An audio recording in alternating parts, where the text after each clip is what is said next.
৫ সদস্যের কুমিল্লা দক্ষিণ জেলা বিএনপির আহ্বায়ক কমিটি বর্ধিত করে ৪১ সদস্য বিশিষ্ট করা হয়েছে। এতে জাকারিয়া তাহের সুমনকে আহ্বায়ক এবং আশিকুর রহমান মাহমুদ ওয়াসিমকে সদস্য সচিব করে কমিটি অনুমোদিত হয়েছে। কমিটি কেমন হলো তা নিয়ে আলোচনা সমালোচনা চলছে। ঘোষিত এই কমিটি নিয়ে ৫টি বিষয়ে কথা বলা যায়। প্রথমত, বিগত ১৫ বছর আওয়ামী সরকারের আমলে নিষ্ক্রিয় ছিলেন, দলের সাংগঠনিক কর্মকাণ্ডে তেমন দেখা যায়নি, অথবা লোক দেখানো কর্মসূচিতে অংশ নিয়েছিলেন কালে ভদ্রে এমন অন্তত ৯ জন এই আহ্বায়ক কমিটিতে পদ পেয়েছেন।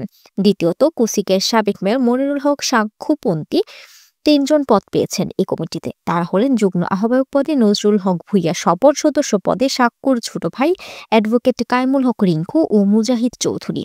তৃতীয়ত, জেলা ও কেন্দ্রে প্রভাবশালী ৫ নেতার জায়গা হয়নি এই কমিটিতে। তারা হলেন বিএনপির চেয়ারপারসন বেগম খালেদা জিয়ার উপদেষ্টা, কুমিল্লা সংসদীয় ১০ আসনের সাবেক সাংসদ মনিরুল হক চৌধুরী, সাবেক এমপি আব্দুল গফুর ভূঁইয়া, বিএনপি নেতা মোবাশ্বের আলম ভূঁইয়া এবং লাকসা মনোহরগঞ্জ উপজেলার সাবেক এমপি আনোয়ারুল আজিম ও বিএনপি নেতা আবুল কালাম উর্ফে চৈতি কালাম। চতুর্থত, কুমিল্লা সদরের সাবেক এমপি হাজী আকম বাহাউদ্দিন বাহারের সাথে সুসম্পর্ক ছিল, এমনকি ওই সময় সুবিধাভোগী এমন ২ থেকে ৩ জন জায়গা পেয়েছে কমিটিতে।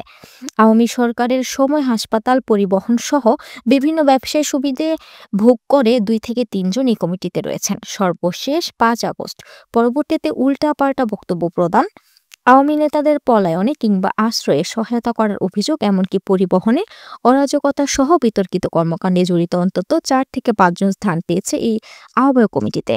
সোমবার ২৪ ফেব্রুয়ারি বিএনপির সিনিয়র যুগ্ম মহাসচিব রুহুল কবির রিজভী স্বাক্ষরিত সংবাদ বিজ্ঞপ্তিতে ৪১ সদস্য বিশিষ্ট আহ্বায়ক কমিটি ঘোষণা করা হয়। কমিটিতে যুগ্ম আহ্বায়ক পদে রয়েছেন সৈয়দ জাহাঙ্গীর আলম, আমিরুজ্জামান আমির, অ্যাডভোকেট আলী আক্কাস, মুস্তফা জামান, মোহাম্মদ মাহবুব আলম চৌধুরী, কামরুল হুদা, অধ্যাপক সারওয়ার জাহান দোলন, নাজির আহমেদ ভূঁইয়া, রেজাউল কাইয়ুম, নজরুল হক ভূঁইয়া স্বপন, জামাল খন্দকার। সদস্য পদে রয়েছেন হাজী আমিনুর রশিদ ইয়াসিন, সাবের আলাউদ্দিন, জসিমউদ্দিন, অ্যাডভোকেট খায়রুল এনাম খান তৌফিক, অ্যাডভোকেট কাইমুল হক রিঙ্কু, অ্যাডভোকেট অহম তাইফুল আলম, সাকিনা বেগম, তাজুল ইসলাম, মিজানুর রহমান চেয়ারম্যান, হাজী সিদ্দিকুর রহমান, মাহবুব চৌধুরী মুক্তিযোদ্ধা, রুইস আব্দুর রব, কাইসার আলম সেলিম, তাহের পলাশী, মুজিব আহমেদ, ডক্টর গোলাম কাদের চৌধুরী নোবেল, শাহ সুলতান খোকন, জুনাব আলী, মুজাহিদ চৌধুরী, মমিনুল ইসলাম ভূঁইয়া, আব্দুল রহমান বাদল, তারিক আহমেদ ভূঁইয়া, ডক্টর নজরুল ইসলাম শাহিন, শফিউল আলম রায়হান, অ্যাডভোকেট শরীফুল ইসলাম,